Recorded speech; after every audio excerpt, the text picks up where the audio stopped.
Tensão no Monte Olimpo. Não há de ver que os semideuses também brigam entre si? Enganados estávamos nós, que achávamos que todos eles, iluminados, sabiam lidar de forma educada uns com os outros, mas não é isso que está acontecendo. Vamos lá. Da mesma forma que o Lula tem o seu Zé Dirceu, que é a grande mente por trás de toda a facção criminosa do PT, a mente que preparou toda a estratégia ao longo dos últimos 40 anos, Lula foi, obviamente, a pessoa da frente, a linha de frente, o cara para ser o charmoso e o sedutor, mas quem organizou tudo foi Zé Dirceu. A mesma coisa acontece no STF.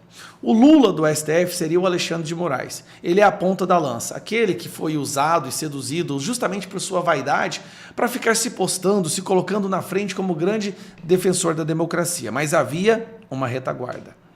Nesse plano que foi arquitetado dentro da Suprema Corte, tem uma mente por trás que disse, olha, você fica ali na frente, você é a cara da democracia e eu faço questão de organizar todos os outros colegas do STF aqui por trás, junto com a imprensa. Esta mente que arquitetou toda essa estrutura, que transformou o Brasil nessa ditadura do judiciário, vocês já conhecem. É o nosso querido, amado, iluminado Gilmar Mendes. O que Gilmar Mendes não contava é que não seriam apenas André Mendonça e Cássio Nunes que não cantariam de acordo com a sua música, mas um outro ministro da Suprema Corte teria um surto de sanidade.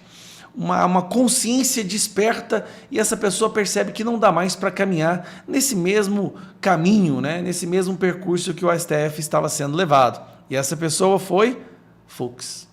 Fux que no seu voto no julgamento do Bolsonaro escancarou a podridão do STF.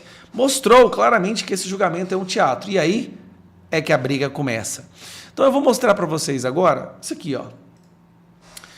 Gilmar diz a Fux que ele é figura lamentável e que precisa de terapia para superar trauma. Que gracinha, né? A educação desse povo é uma fofura.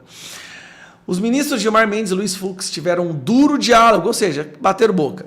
Nessa semana, em uma das salas do STF próximas ao plenário, em um dos intervalos da sessão de quarta, dia 15, Gilmar questionou Fux de forma irônica por ele ter suspendido um recurso em que Sérgio Moro tenta reverter decisão que o tornou réu pelo crime de calúnia contra o próprio Gilmar. O placar da primeira turma já estava 4-0 contra Moro, mas Fux pediu vista para analisá-lo melhor. De acordo com os relatos das conversas feitas à coluna, Gilmar disse a Fux: vê se consegue fazer um tratamento de terapia para se livrar da Lava Jato. Em seguida, ele afirmou que o colega deveria enterrar o assunto do Salvador, referindo-se a um ex-funcionário do gabinete de Fux, José Nicolau Salvador, que se tratava de uma proposta de delação premiada na década passada e demitido pelo magistrado em 2016.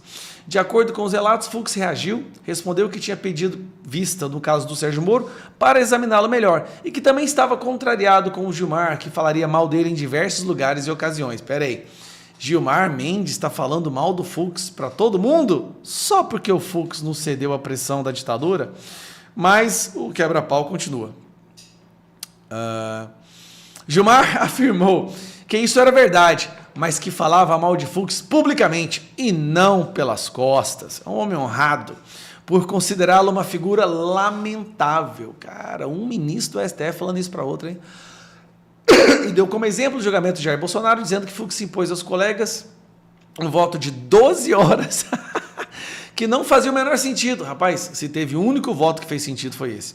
Finalizando por absolver o ex-presidente e condenar o mordomo, o tenente-coronel Mauro Cid, por tentativa de abolição do Estado Democrático de Direito, que teria deixado todo mundo chateado. Fux, segundo ainda relatos, defendeu seu voto, afirmando que era o que tinha que fazer diante do que entendia ser um massacre sofrido pelos réus da trama golpista. Durante a discussão, outros ministros entravam logo e saíam da sala diante da tensão do diálogo. Não quiseram comentar. Então, assim, Gilmar Mendes agora está com 3 problemas no STF, né? Nós temos aí o Fux, o Cássio Nunes e o André Mendonça. Nós temos o Barroso, que arregou, ficou muito chateado, porque não vai poder nunca mais voltar para os Estados Unidos e provavelmente vai perder o seu apartamento que ele tinha lá. Nós temos o Alexandre de Moraes, que também sofreu a sustação dos vistos, e a Magnitsky, a esposa, e o Lex, o escritório de advocacia, e boatos correm aí que virão agora a Magnitsky para o filho e para a filha dele. Se eu não me engano, Flávio Dino está no radar também, e assim como Gilmar também estão no radar. Lembrando que na Europa nós temos aí os partidos do Chega no Portugal, o partido do Reforma no Reino Unido, pontuando muito bem, possivelmente conseguindo ali mais vagas, maioria das vagas nos seus parlamentos, assim como ser primeiros-ministros e presidência de seus países. Isso vai complicar para o Gilmar Mendes, cara. Imagina, o Gilmar Mendes tem o patrimônio dele todo em Portugal. O Chega está chegando em Portugal ao poder. Muito provavelmente vai fazer maioria ali, vai dominar a Câmara dos Deputados e até mesmo a presidência, o primeiro-ministro lá, né? Como é que vai ficar a situação para o Gilmar Mendes? Não sei, não vai ficar bom ou não. Será que ele vai ser expulso de Portugal também?